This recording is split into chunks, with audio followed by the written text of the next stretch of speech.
জেলা ট্রাফিক পুলিশের উদ্যোগে সেফ ড্রাইভ সেফ লাইফ সমাজ সচেতনতা কর্মসূচি।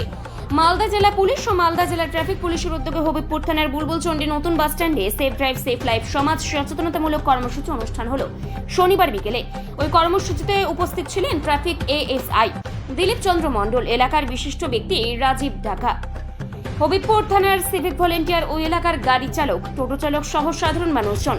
সেফ ড্রাইভ সেফ লাইফ নিয়ে সাধারণ মানুষ সচেতন করা হয়। সাধারণ মানুষকে প্রশাসনের তরফে যানবাহন চালক সহ টোটো চালকদের সচেতন করা হয়, যেমন হেলমেট ছাড়া বাইক চালাচ্ছে, বাইক আরোহীরা জোরে বাইক চালাচ্ছে। এছাড়াও গাড়ি চালানোর সময় সিট বেল্ট পরে গাড়ি চালানোর জন্য জানানো হয়। পথ দুর্ঘটনা কমাতে এই সেফ ড্রাইভ সেফ লাইফ নিয়ে ট্রাফিক পুলিশ প্রশাসনের উদ্যোগে এমন উদ্যোগ গ্রহণ করা হয়।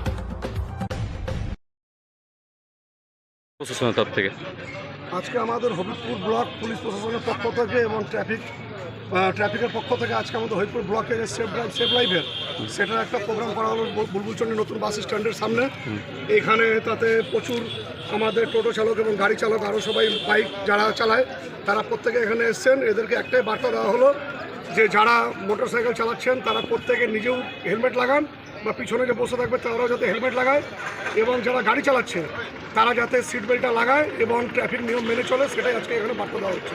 আপনার নাম ও পরিচয়? আমার নাম রাজীব ঢাকা, বুলবুলচন্ডী এলাকাবাসী।